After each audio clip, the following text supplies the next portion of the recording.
It's obviously there's something really wrong, something bad going on at the center of American society. Combined deaths by suicide, alcohol, and drug overdose are the highest since record-keeping began. Many of those who are still around rely on psychiatric pills. The cause is not a big mystery. In a world without meaningful work, many people feel lost and miserable. Work is central to the way people feel about themselves. People need a purpose. Automation is likely to make this crisis much worse. Young pioneer Alexandria Ocasio-Cortez says she's excited, though. We should be thrilled we're about to lose our jobs. Listen. We should not be haunted by the specter of being automated out of work, right? We should not feel nervous about the toll booth collector not having to collect tolls anymore. We should be excited by that. But the reason we're not excited by it is because we live in a society where if you don't have a job, you are left to die. So this is coming, and she's right to say that it's coming. She's honest enough to admit it's coming, but how odd to think it isn't a crisis that it's coming. According to Ocasio-Cortez, the upside is we will tax the robots. Bill Gates has talked about taxing robots at 90%. And what that means, what he's really talking about is taxing corporations at 90%. But it's easier to say tax a robot.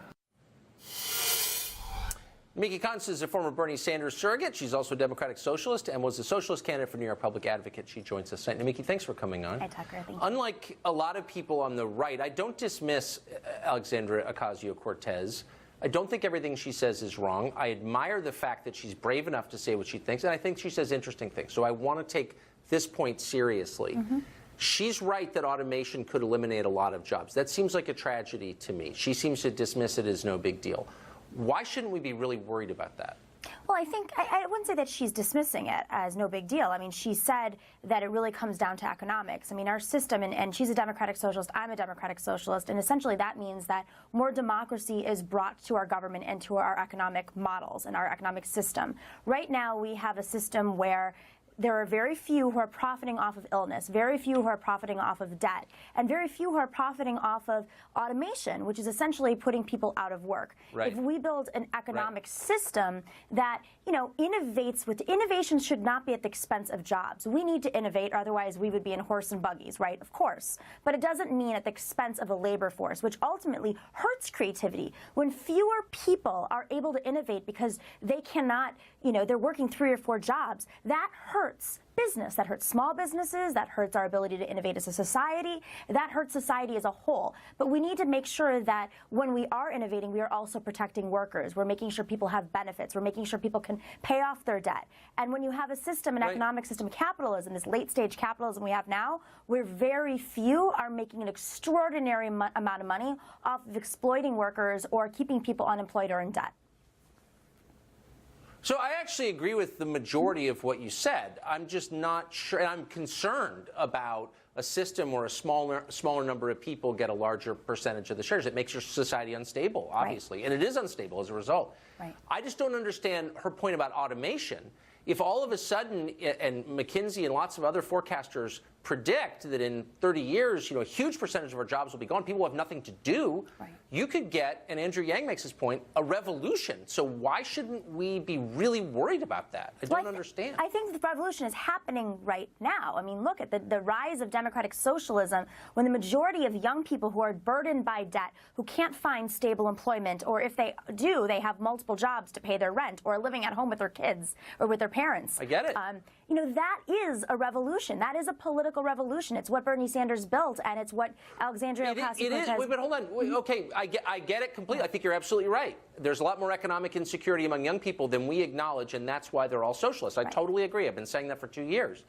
I just think we need an answer to that, and the answer is not we're just going to pay you $1,000 a month to cool out and smoke weed. People need purpose in their lives. They need jobs. They need to feel like they have meaning. I'm serious, and most people get meaning through their jobs. So robots take our jobs, where's the meaning? Well, historically, I mean, if you look back at these transitions, whether it was the transition from horse and buggy to car, or other forms of technological innovation, radio to television, I mean, there was always a concern about jobs being lost, and there's always work. There's always work. It's just we need to make sure that work is protected. And I think what she's referring to, if I don't want to speak on behalf of Alexandria Ocasio-Cortez, but if what she's referring to is innovation is going to happen, we just need to make sure that the companies who are making money off that innovation are being taxed appropriately. And right now they are not. I mean, when you look at the companies that don't want to pay their workers a $15 minimum wage and they choose to automate, they're not paying enough taxes, if any, in exchange. When you look at the rise of suicide of taxi workers, I think you Uber is need not to paying read up on taxes. this. I mean, it may be that there just aren't jobs. And No, that would be very bad. I think that, listen, there are always going to be jobs. We have to essentially You're right. innovate with new job creation. There are going to be architects, there are going to be scientists, there are going to be lawyers. And the more educated society gets, now, of course, millennials are a very overeducated generation, but they don't have the jobs to match their education. We've just agreed more than we've ever agreed ever in the You're every a democratic conversation we've had. socialist But then now, you got to the Tucker. point where there's going to be more lawyers, and I thought, I'm out. I'm not for more lawyers. That's one thing I'm definitely not for. I'm not for more lawyers either. We're out of time. Good Thanks, for you. Tucker. We're against Welcome the to lawyers. DSA. Thank you. Right. I think so. Well, Ocasio-Cortez doesn't seem very worried about jobs that will be lost due to automation, because far more jobs will be lost implementing the Green New Deal. Patrick Moore helped found Greenpeace. He has been aggressively critical of the Green New Deal, though, and we thought we'd find out why. Mr. Moore, thanks very much for coming on. So you're one of the founders of the most famous environmental organization in the world, and you think the Green New Deal sounds terrifying. Tell us why. Well, because it would be basically the end of civilization if 85% of the world's and also 85% of the U.S.'s energy in the form of coal, oil, and natural gas were phased out over the next few years, like 10 years. We do not have anything to replace them with. Yes, if we went into a crash course of building nuclear reactors, we could replace them for producing electricity, but that isn't going to happen because the Greens are against nuclear, and they're even against hydroelectric dams, which at least is renewable, but they don't support that either. So basically they are opposed to approximately 98.5% of all the electricity that we are using, and nearly 100% of all the vehicle and transportation and ships and planes energy that we are using. So when I tweeted the other day and had a huge response, over 3 million impressions on Twitter, when I said you don't have a plan to feed 8 billion people without fossil fuels or get the food into the cities where it's needed. That requires large trucks. And there's not going to be any electric trucks anytime soon hauling 40 tons of food into the supermarkets, where the people in the cities probably think it originates in the supermarket.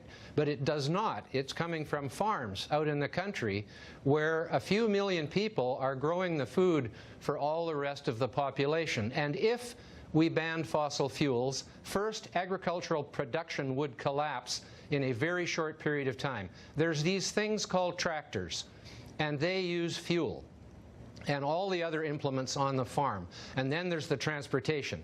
So when you have no fuel, how do you get the food to the center of New York, to Manhattan, where AOC is from? You don't. Then the people there will begin to starve, and that will spread out as a rot from the center of the metropolises all across the country, and half the population will die in a very short period of time. And as I also pointed out, there wouldn't be a tree left on this planet. Say this was a worldwide thing, because the United States isn't going to ban fossil fuels if no one else does. But say the Paris Agreement came into effect fully all around the world, and everybody banned fossil fuels, there wouldn't be a tree left on this planet, because that would be all there was for fuel for heating and cooking, as they did in the old days when there was hardly anybody on the planet compared to what there is today. So just that one point, never mind the insanity of banning aircraft and fossil fuel using vehicles. Well, you just completely blown my mind. And I knew some of that, but the way you put it was really stirring. Patrick Moore, I hope you will come back on the show anytime that you would.